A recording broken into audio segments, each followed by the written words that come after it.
Hey, hey, and welcome to the Voices of Survivors with Kathryn Moody. I am your host, Kathryn Moody, and if you're just tuning in for the first time, I am a single mama of two. I have been in previous toxic relationships where I was emotionally and mentally abused, as well as leaning towards the border of sexual abuse through guilt trips. And my ex is actually a registered sex offender, and he had lied to me about like the severity of his cases.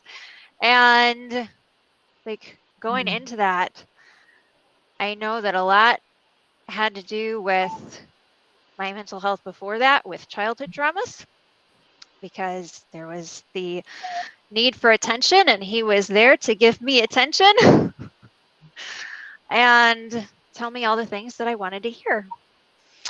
But now, like going from that relationship to getting out, having my final straw, and really taking back the power over my life, going from survival to thriving, I am super excited to shine a light and help others know that they can get out, even with kids, even with no support. And I am so excited to have the gorgeous Kat here with me today to share her experience with domestic abuse. So, Kat, I would love to know like what your experience has been in the abuse Thank world. You'll need like 6 hours of podcast recording time. So I did a longer version of this on my YouTube channel. But, I grew up a foster child and it all started very young. I was actually sexually abused by a friend of my mother's when I was really small. I had flashbacks to it when I had done, I don't even think my mom knows, I've never even discussed it to her, but I had flashbacks of it after I had my daughter. And I was getting these really intrusive thoughts and I couldn't remember, why would I be thinking like this? And then I got hit with the memories because I had blocked it out for all my life. So I was always kind of like a little bit weird growing up and I never understood like why I was so weird. And then now it started to make sense. But I went on, my mother got married when I was 8 and my stepfather was super fucking abusive. Like I would get beat for like calling my mom mommy, like, like just like you're 8 years old, 9 years old. Why are you saying mommy? You're not a little girl. Like I remember I put a water gun at his face, like playing with him. Like as a kid, I turned around, he kicked me across the room, and I've had like spinal injury, like my lower part of my back is like with an injury to it from him kicking me because I was only like 9 years old at this time.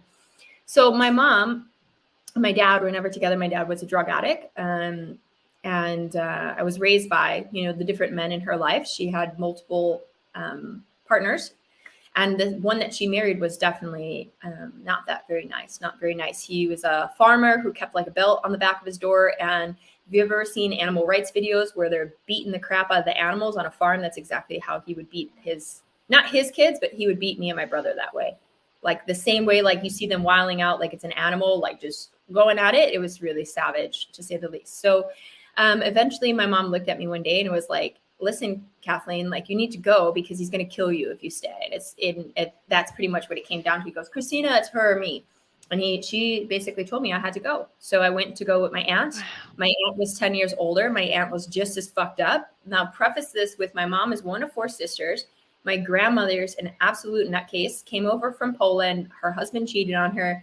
He would come like over on Christmas and bring the girls presents. She would bring them out to the front yard, set them on fire in front of all the 4 children. So like really fucked up European crazy shit happening. And, so they were all raised like that. So I was with my aunt. My aunt would just basically make me a slave of cleaning her house. And then I went to eventually go live with my grandmother, who was the same psychopath that raised them.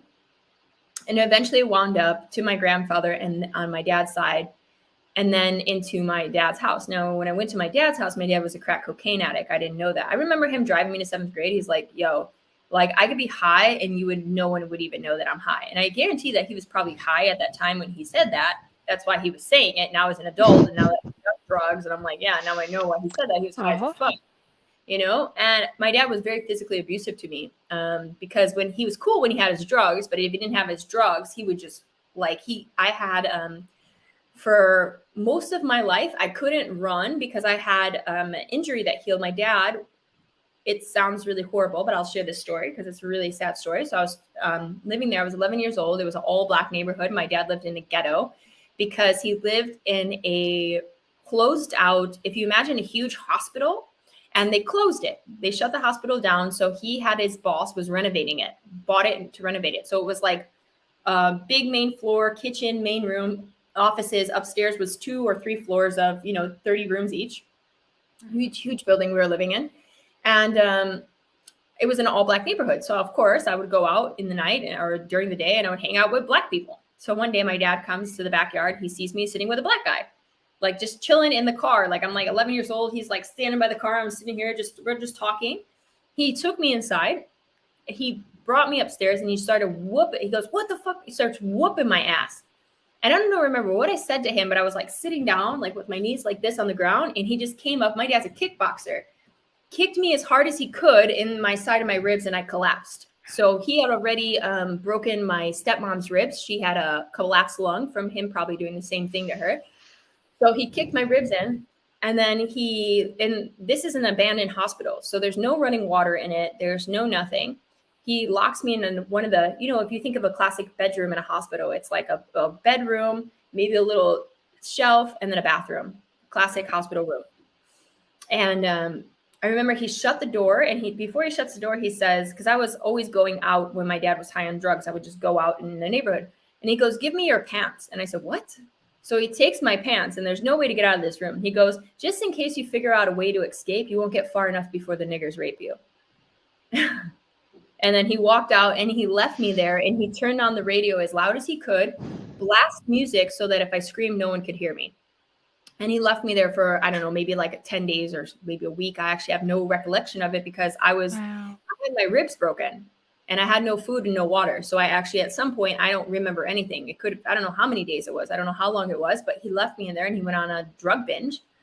And I don't even know if he knows that if he remembers doing this, but I remember when he finally came and got me, I have no idea how long this was. I remember he carried me. He brought me back in the early 90s. There was like a necklace that had this little diamond heart thing on it. It was like a really popular necklace that everyone would have, this gold necklace with this little cheap ass diamond heart. I remember he came into the room and he gave me this necklace and apologized and brought me downstairs. And I just remember looking at him like, this guy just tried to fucking kill me. And he was like, "Oh, trying to be cool with me." And it was the moment I was like, I was so scared and trying to like not freak out, knowing what he had did and just the psychopath he was. So eventually I ended up in government care, and in government care, things only get worse. So people that are calling Department of Children and Family Services on your friends, it's fucking stupid, because the Department of Children and Family Services is worse than them staying with people that love them and beating them.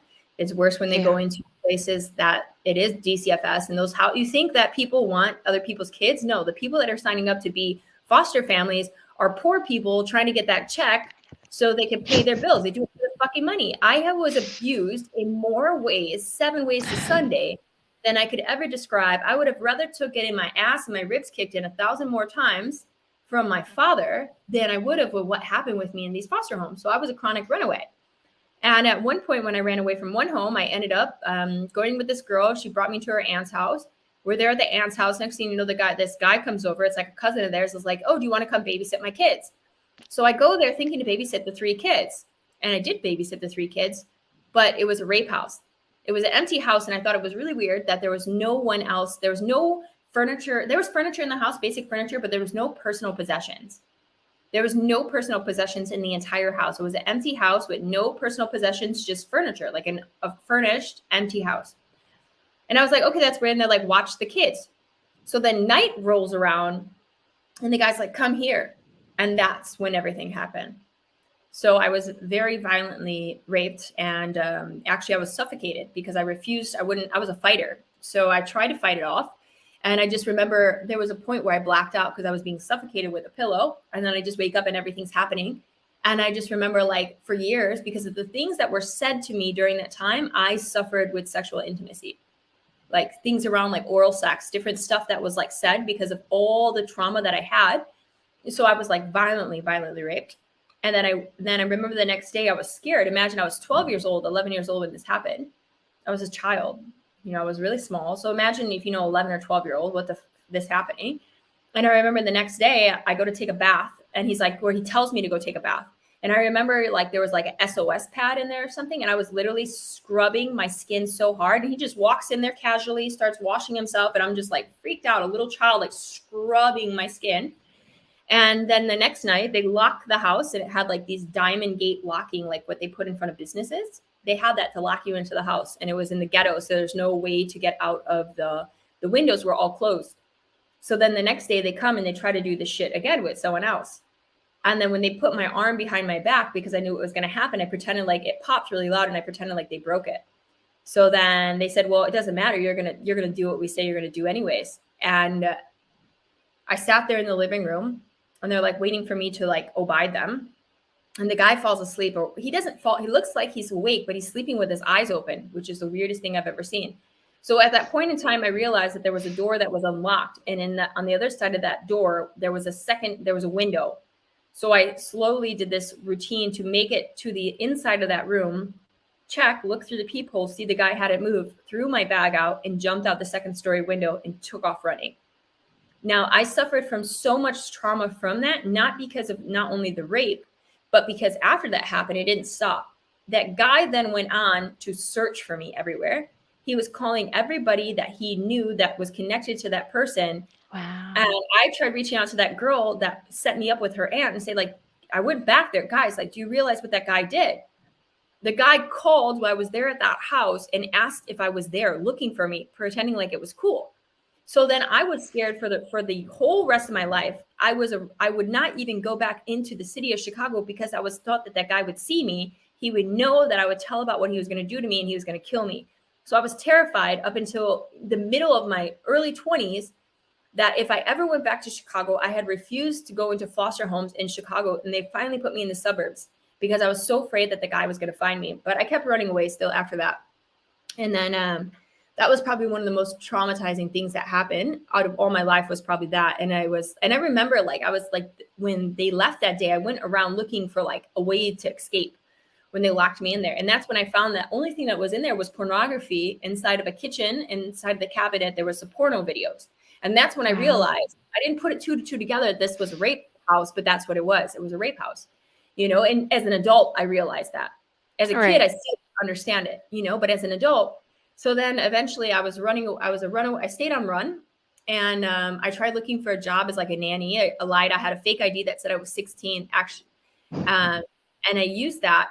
Yeah, and I used that to get a nanny job. But one place, when I went to go apply as a nanny, they looked up my name, and that's when they called the cops, and the cops came and got me, and they knew that I was a runaway.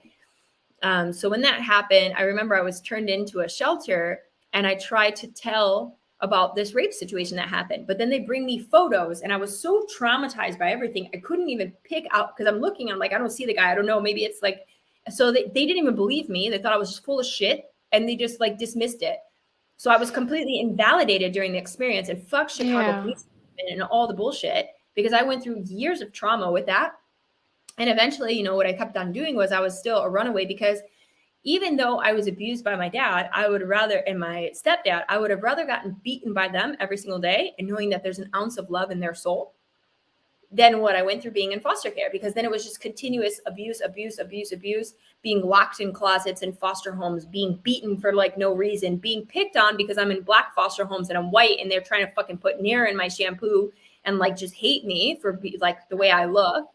I got beat for being in an all black neighborhood just for being white, and that's, it was crazy. It was fucking crazy, but it's not even their fault. It's like, it's not even, those people were just raised incorrectly, and it's crazy. But yeah, even when I was in the foster homes, people would get on a phone with me and they didn't know if I was a black girl or a white girl on the phone, because I conditioned so much to be like them. So I got major dance moves. I'm a bomb ass dance mover.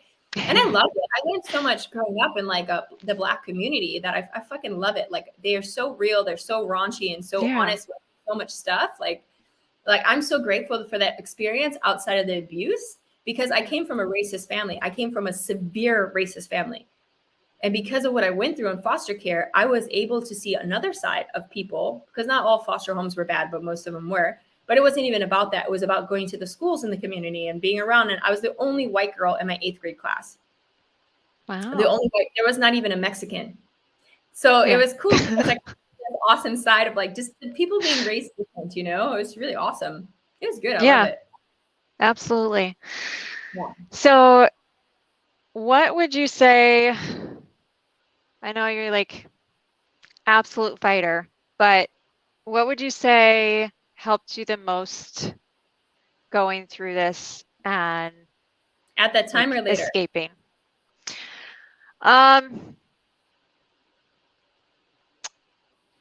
Say like just out of that, like getting on your own feet, really. I didn't have and I was a child. You know, what are you going to do? Life goes on. And that's the thing that a lot of people, you know, don't realize is that like, your life is going to keep happening. And so many people get stuck in their pain and their trauma. Like, trust me, it's been a fucking lifetime and a half trying to work through this. But if you are choosing to re-embody that every single day and you're constantly thinking about all your abuse and trauma, your body doesn't know the difference if it's actually happening to your body or if it's not.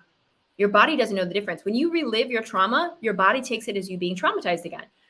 You know, so me, I was that person where I always tended to put things to a side and not want to think about them because it didn't make me feel good. So subconsciously, I kind of understood that. Also, when I was in a residential treatment center, because I wouldn't stop running away. So they put me in the middle of the cornfields in the north of my state in this place called Rockford, in this residential therapeutic center, where if I ran away, I'd be running into cornfields. And it's crazy because this therapy center that I was at, I had nightmares about it for years leaving it. Because it was like a thing where you would sleep in the bedroom with 6 bunk beds of 12 girls and you couldn't go anywhere without 2 people with you. And the problem is you had 12 psychologically damaged kids in a room. So it was like Survivor's Island. They would be like, that's why your dad raped you. That's why your mom got murdered. Talk about being slapped in the face with your trauma. There was no resistance. These people were fucking nuts. So I used to have nightmares because you had to abide by their rules. And once you're healed, you can then leave their therapy center. So I had to pretend to abide by their rules. And what happened was I was the smartest child there. So they had like, even like, you're basically living on a compound and going to school there and doing everything. And I was one of only 6 people that got to go to an outside school. Wow. One of 6 people out of like 500 people. Because I was smart and they were like, oh, we want to give this as like some rewards program. So I learned really early on about reward systems. But when I was there was a group called Survivors Group. And I remember I went into this group and we talk about our sexual assault with other people that were sexually assaulted. And it was great, except for one thing happened when I was in there. They asked us to draw a picture of our attacker. So I drew the picture of my attacker from when I was in the bathtub. And I drew a picture of him standing in front of the mirror. And they give you a point of where then you then take it and you rip it up and you get rid of it. Except I sat there for a while. I was like looking at it and I was really processing super deep my emotion. The girl next to me takes my picture and rips it up. And I'll never forget this girl, Renita Logan. You're a bitch. Yes. You know, jokingly. But I'll never forget that moment. She took my power. She took my power away. And I will never fucking forget that. But I hate her still to this day for that. I mean, but I'm still pissed about it. Yeah, that's like crazy. Yeah, but that does bring a good like practice. Like I know in a lot of like moon circles as well, you write down the things that you want to release and then you rip them up or you burn them. Yep. So that's like awesome that they incorporated that into that therapy. Yeah. Because it is really, it's really therapeutic. Yeah. Yeah. It was cool. As a child, I would say that, but as an adult, you want to know for that stuff as an adult, right?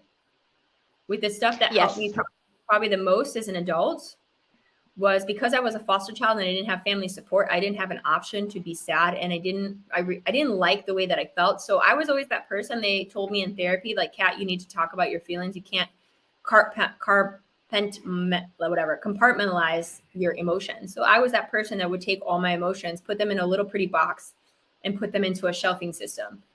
So I was always that person. So I was always also told by people, what doesn't kill you makes you stronger.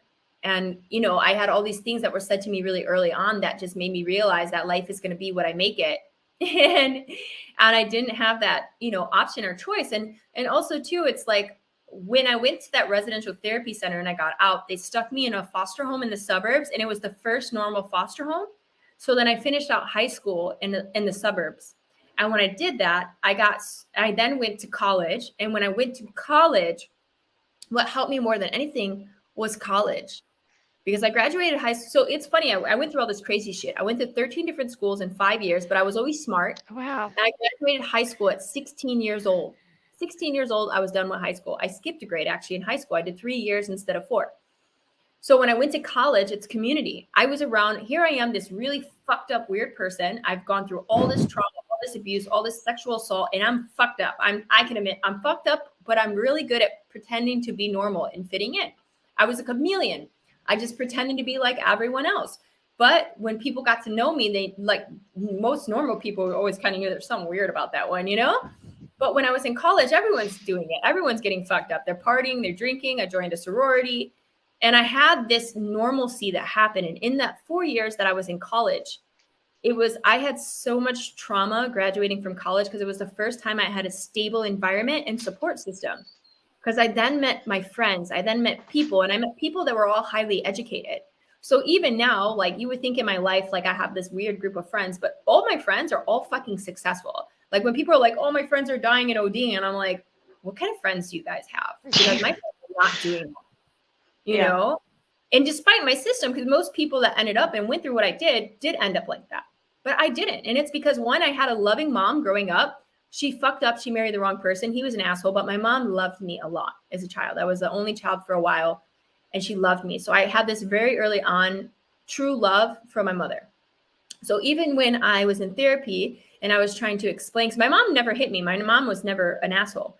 So it was my stepdad. So even when I was in therapy, I would always justify my mother's abandonment of me, justify her allowing my stepdad, because I didn't want to blame her. I made excuses for her. And that was the hardest part. I was constantly making excuses for her not being a mother and protecting me and doing what she should have as a mother. I justified every single action of it. But I had that support system early on. I had a mother who always loved me. I loved the fuck out of my mother. My mom was an arts and crafts person. I did arts and crafts businesses. She was a person, something broke in the house, she goes and she fixes it herself. And I'm that person. Something breaks in my house, I'm fixing it myself. I'm working on my own car. I'm doing whatever, you know, I'm super independent. And I got that from my mom, and I'm so proud of that, you know. And then when I was in college, I had all these college kids, you know, these kids that go to college, they do the high school. A lot of them are rich. I joined a sorority. And I had like what it was like to be like, oh, that's what normal is. I should be like that because that's normal. So when I went to college, I found my tribe. I found my community. And when I was a kid, because I was 16 years old in college, so I was always smart. I was always super fast, super smart, graduated early. So academics was my thing. So it's also supporting yourself with things that you love. And I loved learning. I was a biologist with a minor in chemistry and physics. So it's like community and being around things that you love, like things that you're passionate about. Like you have to have things that you love. And like, I loved higher education. I loved doing astronomy classes. I love learning about geology. I loved learning. So higher education was like a big healing factor for me because I lost myself in my academics. And then I also went through, after college, I got into partying, obviously being in a sorority, taking ecstasy and doing drugs. And then when I was on ecstasy, I was like, oh, I feel so good now. This is amazing, you know? And then I worked through while I was, and it wasn't even so much when I would dance, I got really into dance and movement, and that was like my thing. So I actually freed a lot of the stored trauma in my body through dance and movement. So I was like doing a lot of dance teams, doing a lot of movement teams. And I found this thing, and granted, like most of the time I was on ecstasy when I was in college. There was a point, you know, as I got older where I walked away from that, but it was like the first time my body ever felt loved and safe, because ecstasy mimics love. So I felt safe in my body. I felt loved. And I had this like amazing group of people that I was there with, you know, from college that I met that became like my best friends. And still to this day, I still talk to like that group of people where we're all partying in the club on ecstasy, selling ecstasy, like just being like, hey, what are you going? Let's go to after hours. Like 7 of us piling in a car at like 2 a.m. Hey guys, let's smoke some weed, you know, like complete. But it was funny because all of us were in college, and that's the difference. Like people don't realize that higher education is not about higher education. You build community and structure. And that's why people that go on to college, it's not because what they're learning in the college curriculum, it's because of the structure and routine that they get implicated in college. College is just an advanced academy to raise militant people. But if you're like us and you're like the people that are like, yeah, this is cool, but we're going to do our own thing, you basically get to learn life skills. But it's so, like, for me, I don't believe that you need to have a college degree to be successful, but I do believe that there's a socialism that you learn while you're in higher education that is just the way that you operate. Like, you get out of high school, you have no business skills. You have no ways of understanding how to communicate, what it takes to run a business. And they're basically teaching you small micro skills for you to be a successful adult in higher education. And I'm a firm believer, while I'm going to homeschool my daughter, I do want my daughter to have some form of higher education, because I do feel like knowledge is power. It's the only thing that no one can take from you. No one can take. Absolutely. Yeah. So I did biology as my bachelor's with a minor. I did chemistry and physics. And I was like a nerd. I was like partying and doing a bunch of drugs, but I was still getting straight A's. I was still graduating in 3.5 years versus 4. You know, I went to, and I even went to college all year round. I even took summer courses. I never took a year off. I never took a season off, because I loved it so much. So yeah, I just loved it. I mean, that definitely makes sense, having that structure after being all over the place and not having any. It definitely helps bring everything back and give you that kind of peace where you don't have to worry about who's going to be where and what, and you have everything set in place for what you're going to do and where you're going to be, and it's all in the same place instead of moving around all over. I love that. I was really traumatized in college. When I graduated, I was like, I didn't even want to leave. I was so sad, because I felt like when I left, I just felt like I left all my friends and all my family. And it was the first, I literally had this trauma breaking experience when I left college. I was like really traumatized by it. But then, like, I moved into the suburbs. I got like a really nice house in the suburbs and like lived there. And then I just started a new community. And then it was like, you know, it was like the same thing. It was really cool. But yeah, I like it. I'm still in touch with all of my friends from college and like all the people. And they're honestly, when I look back at my life, the people that I relate the most to are the friends that I had through college. Because we're all like party, but we're all like, let's do some smart shit, you know? And it was cool that you have that, because some people like party and they're just destroying themselves. You know, we were partying because we're working our asses off. We're like, okay, time to have some fun with this. Versus some people some people abuse drugs to actually abuse drugs because they're escaping their life. We were just trying to like loosen up a little bit because we were like living a full on life, you know? And I think that there's like difference, because I never understood people that did like heroin and crack and meth. I was like, how the fuck, why are you guys doing those drugs? That was some serious drugs. Those are addictive. You can get on and you cannot get off. That is something like, I was like, oh, you got mushrooms? Okay, I'll try. Oh, acid? I could try that. Ecstasy? Okay. Cocaine? Not really my thing.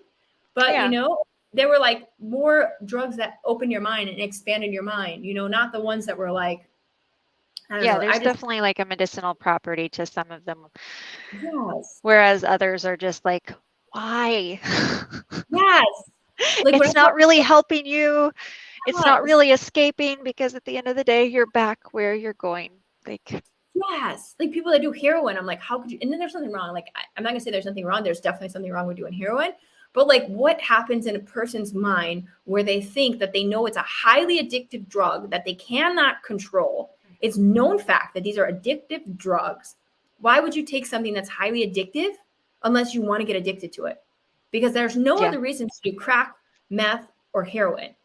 They're highly addictive. Like if I would have told my college friends, like, hey guys, I tried heroin, they'd be like, what the fuck is wrong with you? That's not okay. That's one that we don't do. Yeah. You know? Well, and that's actually a good conversation for this, because a lot of people with childhood abuse end up being codependents. And codependency is the root of all addictions. It's all to escape or fill the void that you did not have during childhood. Yeah. So it definitely and I see that a lot in my personal life now. I don't have any history with alcohol or drugs. I've stayed away from all of that. Smart. But a lot of that is probably my intuition telling me if I did go down that path, because I have alcoholics and drug addicts in my family.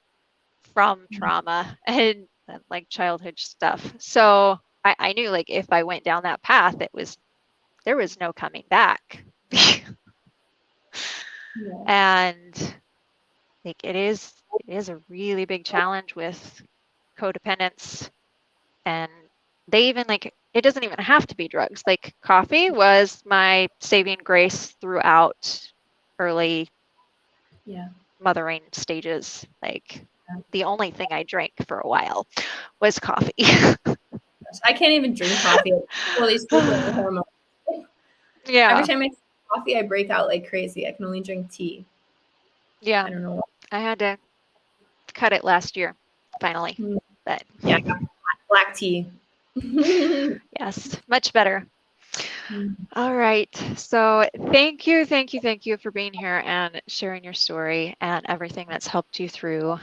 And now we are both thriving and healing. And of course, healing is never linear and there's always different layers to peel back and work through. But I'm super thankful that you were here to help share this message and to give some hope to those who may still be in these situations or trying to pick the pieces up.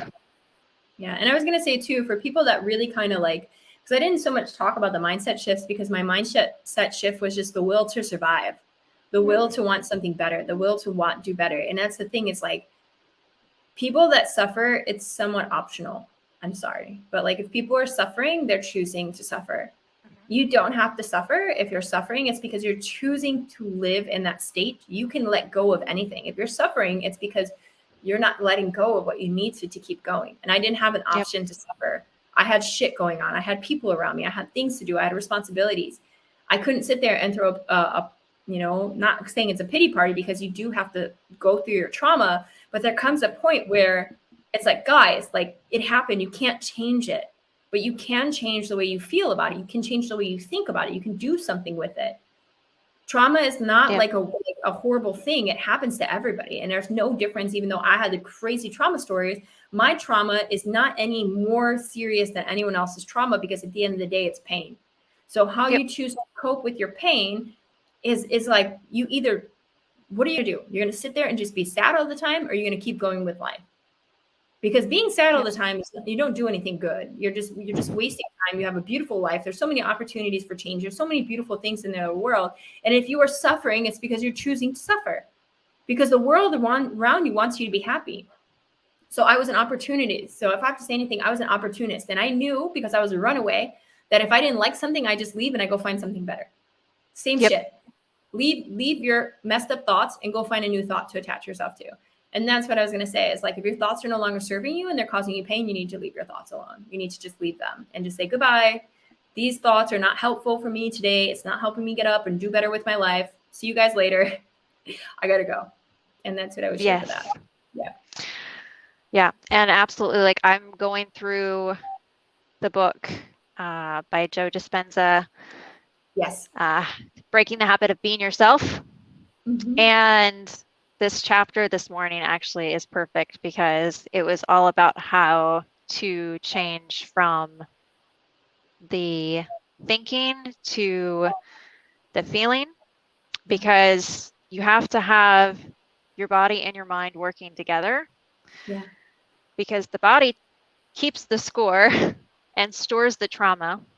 Yes. So the reason why the toxic positivity and just think positive doesn't work is because your body is holding on to the stored trauma still. And it will send your brain the signals to keep staying in that trauma if you're just thinking the thoughts. Like, you have to mirror the feeling with the thought. So that's why the ecstasy was working for you. That was good. I mean, I would regret my drug usage. It was awesome. But right? it as an adult, it's like, now I think like someone, like I was at a party that they're like, you want cocaine? I was like, hell no, I'm a mom. What happened if my fuck? What happens if something happens? I'm in Indonesia. I can't do that. Like, oh my gosh. I was like, I thought this was illegal in Bali. That's why I moved to Bali. Drugs are illegal. It's actually the death penalty here. Yeah. So like there's people that get caught with cocaine and they get the death sentence here in Bali. So don't come to Bali and do drugs. They'll actually land a death sentence by execution by gunfire. Yeah. There are Serious shit. definitely other ways to get your body to feel the feelings that you need to mirror, but Yeah. theta healing is actually one of them, and I believe Reiki does the same. Yeah, I did a lot or of similar, binaural beats. so. I was really into binaural beats and dance and sounds, and I did a lot. I got into Buddhism and going to Buddhist temples and practicing meditation and yoga. And I didn't know that meditation and yoga was what I was doing at the time. I went to a chiropractor, and the chiropractor's like, I have this pain in my body. So he made me start doing yoga stretches, but I didn't know it was yoga. And next thing you know, I'm like feeling good, and I start intuitively. I go to the lake by my house in the suburbs, and I'd be like stretching. And then one day, and I was like, "What's yoga?" So I go get a yoga book, and I said, "Oh fuck, I'm doing yoga.